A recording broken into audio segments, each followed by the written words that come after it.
Hey everyone, good afternoon. This is Chadwick Strange, VP of Product at SKALE Labs. Thrilled to join you again for a new network update. Today, I'll be walking everyone through some basics again about what is the SKALE network, how does the SKALE network work, and then diving specifically into SKALE Chain networking with an emphasis to talk about the SKALE proxy or reverse proxy and full sync node. Basically, on a high level, these are technologies or tools that the core team has developed for different Dapp developers and partners to basically leverage the individual nodes out of the SKALE chain. So without further ado, let's get into this.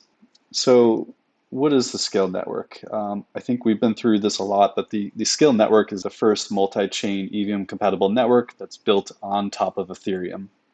This is a very distinct thing to drill down because the core team believes in the vision of Ethereum to scale, and to make that reality, the entirety of the SKALE network is embedded in logic and Solidity contract logic that is currently deployed on Ethereum mainnet. What this means is that there's a set of contracts called SKALE Manager. The SKALE Manager contracts, there's over a dozen of them. They implement all the logic that is required for SKALE network validators and their nodes to register with the SKALE network. And in the same way for Dapp developers to request SKALE chains, these sort of scalable multi-chain chains with very fast throughput and a lot of other features, those SKALE chains can also be provisioned by logic set in these contracts. So, and that's very important because these contracts and the logic and the transactions that are needed to basically register SKALE network nodes and validators and to deploy or provision SKALE chains, all these transactions utilize the full pooled security of the Ethereum network validators.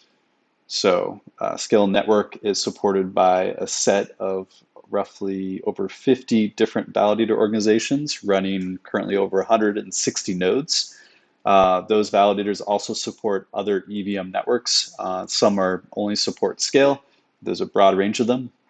But when a validator registers a node to the network, that validator needs to ensure they have sufficient stake to operate that node. They can receive that stake through delegation. All these things, node registration, validator registration, staking, delegation, these are all transactions that happen on Ethereum. They're all Ethereum mainnet transactions that are approved through the Ethereum validator network. And in the same way, if you're a Dapp developer, you want to provision a scalable resource, you want one of these multi-chain SKALE chains. There's a SKALE Manager contract called S-Chains, which contains all the logic that upon a request, a receipt of a request by a Dapp developer, it will go into the network and it will select a random set of 16 nodes that has available space.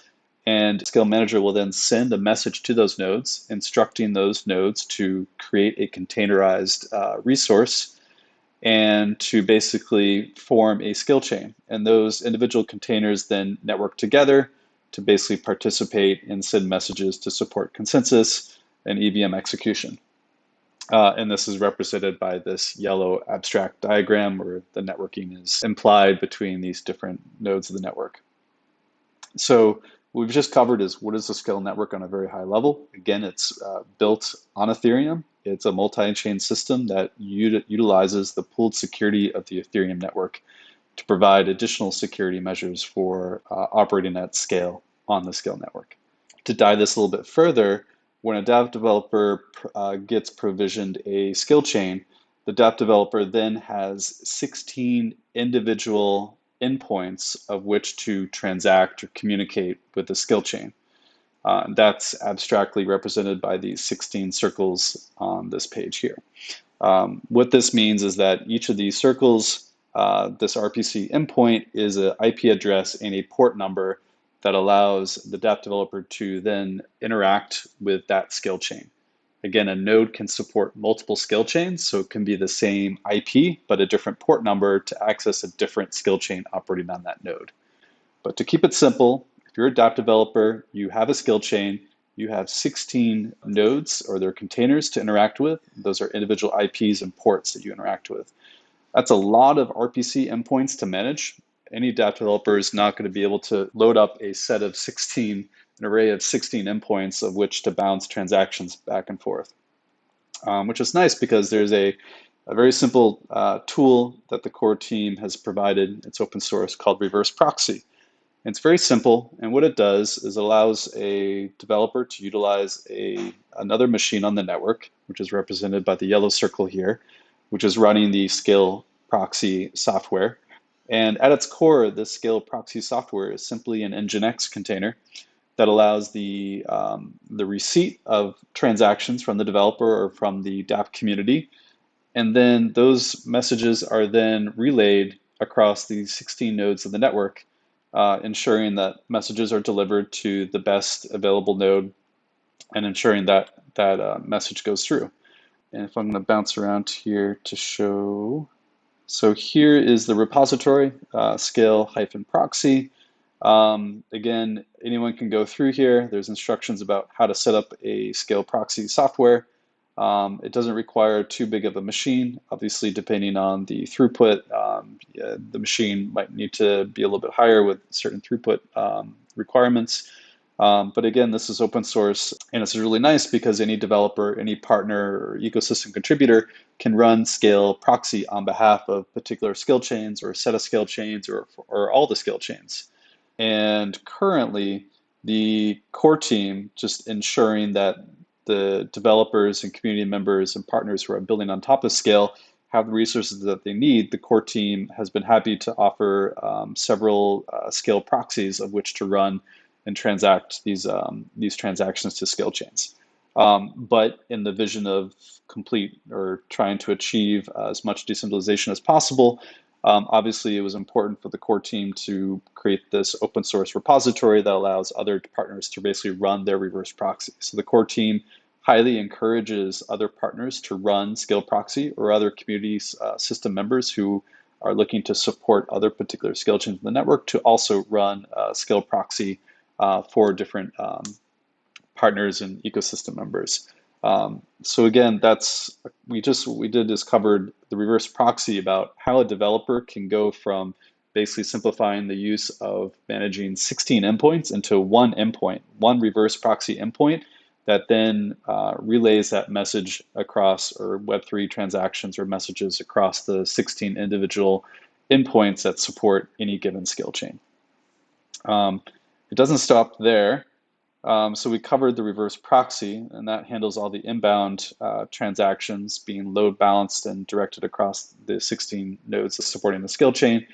In the same way, there's a technology that core team is calling a full sync node, which is again another machine on the network that can take the current available state or the most recent state from these scale chains, again, from the highest throughput or highest available resource out of these scale chains, and then provide this to different partners or different ecosystem members who need to do special operations on this state, such as indexing or filtering of different events or so on and so forth. It allows developers to query this data and run a machine that can support high throughput calls of this data. And the core team recently released this. We have some documentation that covers this on a very high level. The general steps are to obviously provision a machine. Right now, in the early stage of the full sync node, the core team will need to be notified about what is the IP or IP range of these machines that allow conducting a full sync to the scale chain, just so that that becomes whitelisted to prevent DDoS attacks, because there will be a lot of reading of state from the scale chain itself. This will be moved to a more decentralized model in later versions. Again, this is a very early version of the full sync node. So right now, there's a little bit of a nuance here for the core team to basically whitelist these IP ranges for a full sync node. Then once it's whitelisted, the contributor can then complete the full sync setup. Here are the node machine requirements. Again, this is a little bit heavy hitting right now, just because this is an early version of the full sync setup. This will be cost optimized and resource optimized in the next several versions. And yeah, and then the instructions are just right here, and we can actually run through this on the video and see how far we get. Let's see here. So I have a machine already up. So let's start this out.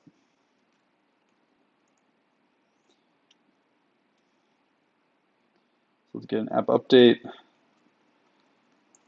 install some Docker.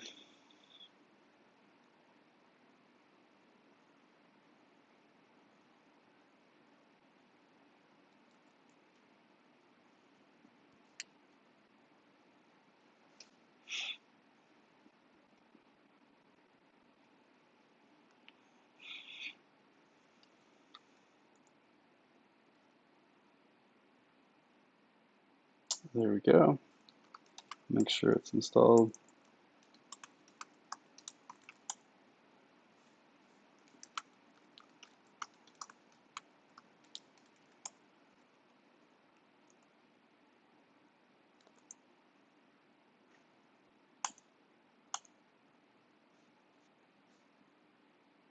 Quickly install a soft file.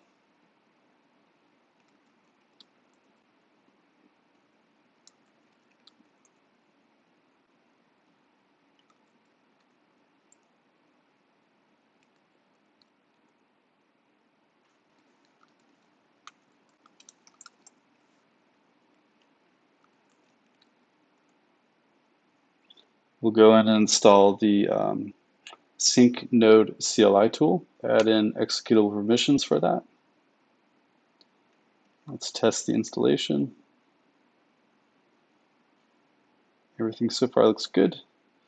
I've already prepared an environment file ahead of time, which contains the manager contracts that are available.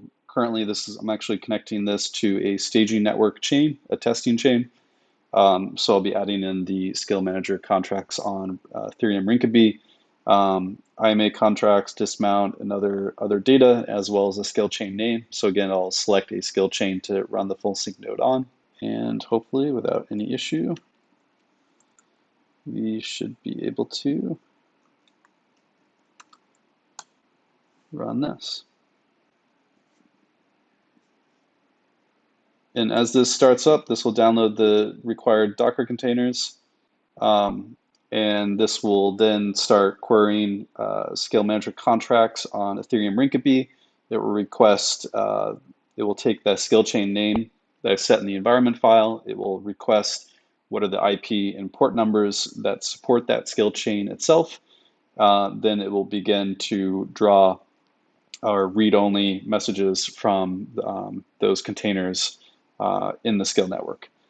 This will again allow partners to then query this machine that I just set up, for example, to run indexing or any querying or whatnot to get more information or work with these skill chain without hitting directly the skill chain nodes itself to ensure that those skill chains are operating as effectively as possible. Great. And then basically once that's done, the containers will be syncing with the current state of the chain itself. And we can kind of fast forward to a chain that's already been set up, or a full sync node that's already been set up. So I can see here, let's see.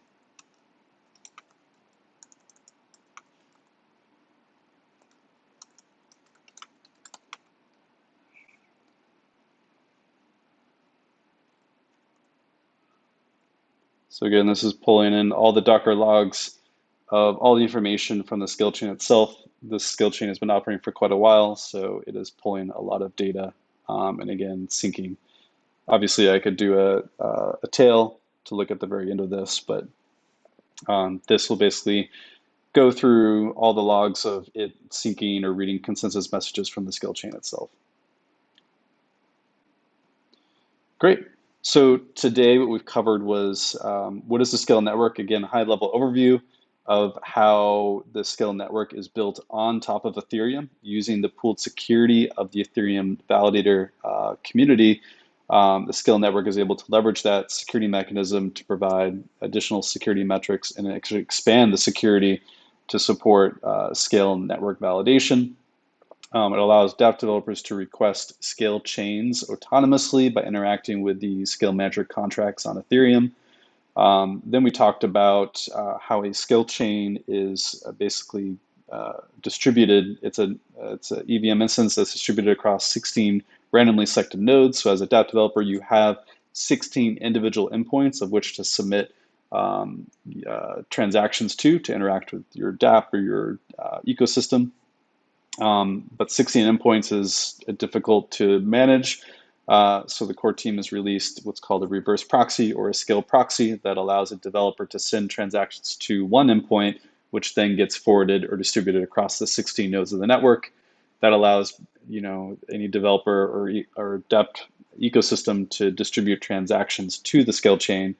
And in the reverse process, we have full sync node, which is reading data from the scale chain on a heavy instance that can then allow things like indexing be performed on the scale chain data itself.